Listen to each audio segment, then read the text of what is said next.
मित्रांनो, चौधरी कोचिंगच्या या यूट्यूब चॅनलवर तुमचं सगळ्यांचं मी मनपूर्वक स्वागत करतो. मित्रांनो, आजचा जो इतिहास आणि राज्यशास्त्र यांचा पेपर झाला, या संदर्भात मी ज्या तुम्हाला काही ऑब्जेक्टिव्ह दिल्या होत्या, त्या सगळ्या ऑब्जेक्टिव्ह त्याच पद्धतीनं त्याच्यामधले आलेल्या आहेत. आणि विशेष म्हणजे कसं की पुस्तकाचं वाचन ही खूप महत्त्वाची गोष्ट आहे, हे सुद्धा आपल्याला या पेपरवरून लक्षात आलेले आहे. बघा, आता सगळ्यात पहिले आपले फिलिंग द ब्लँक्स होते. जगातील सर्वात प्राचीन संग्रहालय या उत्खननात सापडले. अगदी सोपं आहे, ऊर या उत्खननामध्ये सापडले आहे. चला पुढे आपण जाऊया. महाराष्ट्र राज्याचे पहिले मुख्यमंत्री कोण होते? पहिले यशवंतराव चव्हाण हे महाराष्ट्र राज्याचे पहिले मुख्यमंत्री होते. तर तुम्हाला कल्पना. पुढे चला. हितोपदेश संस्कृत ग्रंथाचा जर्मन भाषेत अनुवाद कोणी केला? तो फ्रेडरिक मॅक्स मुलर यांनी केलेला आहे. त्यानंतर पुढे आपण जाऊया. बघा, आता इथं चुकीची जोडी ओळखा. म्हणजे एक जोडी आपल्याला चुकीची आहे असं लिहायचं आहे. आता ह्या इथं दिलेल्या काही रायगडला जेव्हा जाग येते वसंत कानेटकर यांनी लिहिलेले नाटक आणि नाटकाचं नाव दिलं. आणि सगळ्यात शेवटचं बघा नाटक आपण बऱ्याचदा बघितलंय, एकच प्याला, अण्णासाहेब किर्लोस्कर नाही आहे इथं राम गणेश गडकरी यांनी लिहिलेलं हे नाटक आहे एकच प्याला, परंतु इथं आपल्याला तसं दिलेलं आहे अण्णासाहेब किर्लोस्कर. चुकीची जोडी आहे. पुढे बघा, आपल्याला दिलं होतं की Leopold von Ranke, Michel Foucault, Karl Marx आणि त्यांचे ग्रंथ दिलेले आहेत. तर शेवटचा जो आहे René Descartes, Reason in History, हे त्यांनी लिहिलेला ग्रंथ नाही आहे. ठीक आहे, चालेल. त्यानंतर आपण पुढे जाऊया. पुढची एक तिसरी जी आपल्याला दिलेली आहे याच्यामध्ये बघा, पहिलेच ती आहे प्रभाकर भाऊ महाजन. की भाऊ महाजन हवं इथं आचार्य प्रक्रिया दिलं, म्हणजे हे सुद्धा रॉंग क्लिअर आहे. अशा पद्धतीनं पुढे आपण गेलो. आता आपल्याला दिलेलं आहे संकल्पना चित्र. दिलेल्या सूचनेनुसार कृती करा. पहिलं दिलं आहे भारतीय ग्रंथालय शहरे. आणि बघा, शहराचं नाव दिलं आहे. इथं शहराचे नाव तुम्हाला दिलेलंच आहे, कोलकाता नॅशनल लायब्ररी, भारतीय संग्रह नॅशनल लायब्ररी. दुसरं Delhi, Nehru memorial musical and library. ठीक आहे, museum and library. Hyderabad central, येतं state central library. Mumbai library of Asiatic society. हे नावं हवी होती. पुढे बघा, आपल्याला पुढील संकल्पना चित्र आहे की भारतीय खोज मालिकेतून घडलेल्या घटना, म्हणजे मांडलेल्या घटना. कोणत्या घटना भारतीय खोजमध्ये मांडलेल्या आहे? भारतीय खोज हे पंडित जवाहरलाल नेहरू यांनी लिहिलेलं एक पुस्तक आहे.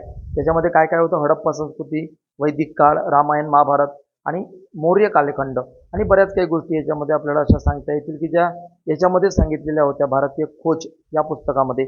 आणि हे याच्यामध्ये बघा, तुम्हाला बरंचसं जे IMP असतं, हे जे पुस्तकामध्ये तुम्हाला माहीत आहे का, तुम्हाला डू यू नो सारखं, ते अतिशय महत्त्वाचं आहे. बघा, महाराष्ट्रातील थंड हवेची ठिकाणं, त्याच्यामध्ये आपल्याला बघा महाबळेश्वर, पाचगणी, लोणावळा, खंडाळा असं लिहिता येतं. आणि याच्यासोबतच तुम्हाला मग जसं तुम्ही माथेरान वगैरे लिहिलं तरी चालतं. याच्यासोबत मित्रांनो अधिक एक महत्त्वाची गोष्ट अशी आहे की जसं चिखलदरा वगैरे लिहिलं तरी चालतं. पुढे चला बघा. तर थोडक्यात टिपा लिहा. कोणतंही दोन लिहायचे होते. उपयोजित इतिहास, तुम्हाला म्हणजे जनांसाठी इतिहास म्हणजे उपयोजित इतिहास. मराठा चित्रशैली, हे तुम्हाला कल्पना आहे जवळपास. मराठा चित्रशैली कधी उदयास आली, काय आली, आणि या संदर्भात आपण माहिती घेतलेली होती. स्थळकोशाचे काय काय फायदे आहेत किंवा स्थळकोश म्हणजे काय.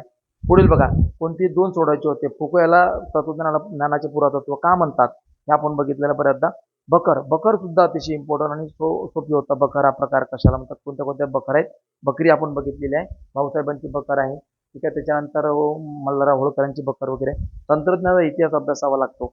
आता आपल्याला लिहायचे किती आहे? फक्त दोन. चारपैकी फक्त दोन लिहायचे होते. त्याच्यामध्ये पुढे बघा, आता आपल्याला एक उत्तर दिलेला आहे आणि ह्या उत्तरावर काही क्वेश्चन आपल्याला दिलेले आहेत. पहिला प्रश्न आपल्याला दिलेला आहे, 1936 मध्ये भारतातील हॉकी संघाचे संघनायक कोण होते? तर तुम्हाला कल्पनाच आहे की भारतीय हॉकी संघाचे म्हणजे कर्णधार कोण होतं? म्हणजे संघनायक म्हणजे कर्णधार मेजर ध्यानचंद होते. ठीक आहे, चला पुढे बघा. पुढचा प्रश्न होता, भारतात कोणत्या दिवस राष्ट्रीय क्रीडा दिवस म्हणून साजरा केला जातो? तर 29 ऑगस्ट हा दिवस क्रीडा दिवस म्हणून साजरा केला जातो. आणि हा मेजर ध्यानचंद यांचा जन्मदिवस आहे, तोच क्रीडा दिन म्हणून साजरा केला जातो. पुढे चला. पुढे काय? हॉकी खेळाविषयी आपले मत मांडा. आपल्याला मत मांडायचं की हॉकी हा अतिशय साहसी असा खेळ आहे. आणि हॉकी या खेळामध्ये जसं भारताचा हा राष्ट्रीय खेळ सुद्धा आहे. आणि याच्यामध्ये आपण हे सुद्धा म्हणू शकतो की मेजर ध्यानचंद यांची भूमिका अतिशय महत्त्वाची आहे. आणि त्यांचं जन्मदिवस राष्ट्रीय क्रीडा दिन म्हणून साजरा केला जातो.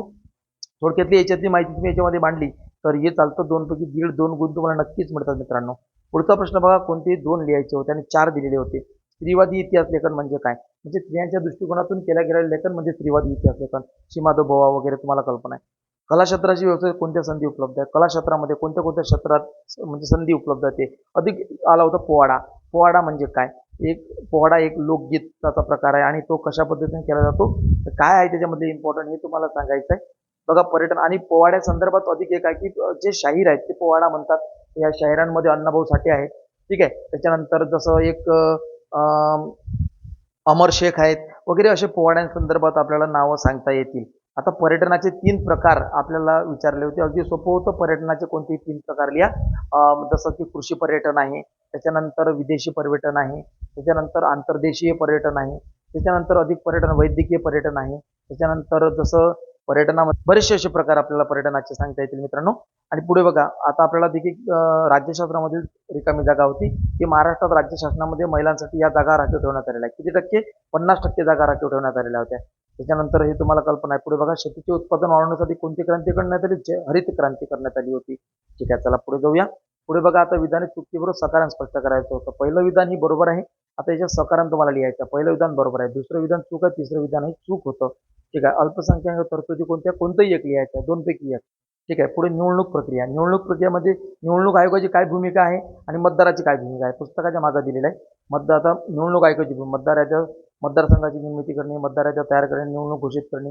मतदाराची काय भूमिका आहे? आचारसंहितेचे पालन करणं, मतदान करणं आणि योग्य व्यक्तीची निवड करणे वगैरे असे आपण 2च लिहायचे होते. आता बघा, भारतीय लोकशाही पुढील कोणते आव्हान आहेत? हे तुम्हाला बऱ्याचदा माहिती आहे. नक्षलवाद आहे, आतंकवाद आहे, जमातवाद आहे, भ्रष्टाचार आहे. एकच लिहायचं होतं. 2 पैकी एक चांगलं लिहिता येईल तुम्हाला. खाली 2 प्रश्न होते, त्यापैकी एक प्रश्न सोडवणं गरजेचं होतं. अगदी सोपा पेपर आहे, जर व्यवस्थितरित्या पुस्तकांचं वाचन केलं असेल तर. तर मित्रांनो, चला अशा पद्धतीने आपण बघितलं.